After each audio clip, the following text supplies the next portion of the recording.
Hi, today is August 21st, 2026, and here are my poems for the day.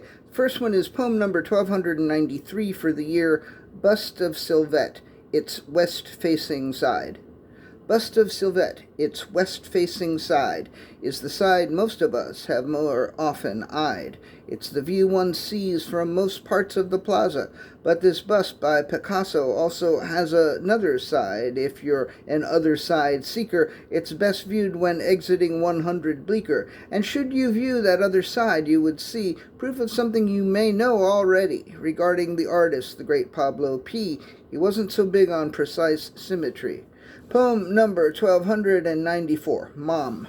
I'd like to give a shout out to my mom. She came from a town in North Dakota that was so fucking small it almost shouldn't even be called a town. But when she got to New York City, she dived in. She went to movies and plays and to art museums, and she took me to see these things too. Would I have given a fuck about art if my mother hadn't taken me to art museums all the time? And what made her go? And what made her go so often to MoMA, which in those days was called the Modern? In school, we had very little art instruction. I remember once for one class I had to make a sculpture and it came out really shitty, and that probably wasn't even regular school, by the way. It was probably a Greenwich House class that my mom enrolled me in. Anyway, I am so grateful to have been raised by someone who believed art was important, because otherwise my world would be so empty. Thanks, Mom.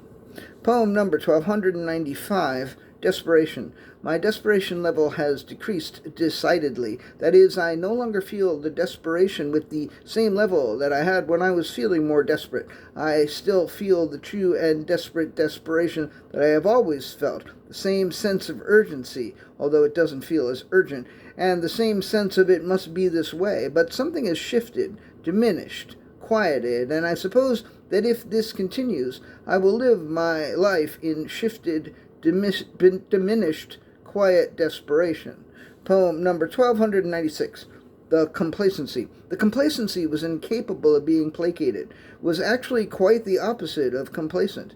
It was not at all complacent about its complacency. Rather, it wore its complacency on its sleeve and attended complacency demonstrations and marched at complacency marches and chanted the complacency chants with a level of fervor and dedication that was unmatched by any other states of being.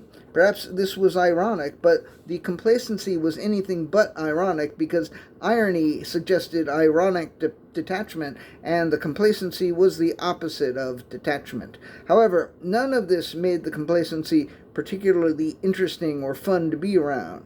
It's not for me to give it advice, but perhaps if the complacency would stop wearing its complacency on its sleeve and maybe get that chip off its shoulder, it would have more friends. Unfortunately, it seemed that making friends was the only thing the complacency was actually complacent about. And the last poem of the day, poem number 1297, The Irony. The irony stood in ironic detachment from itself. It made jokes that distanced itself from itself and made itself seem superior to itself. It got to the point where the irony self got kind of fed up with the irony and decided to be even more distant from the irony than the irony already was from itself.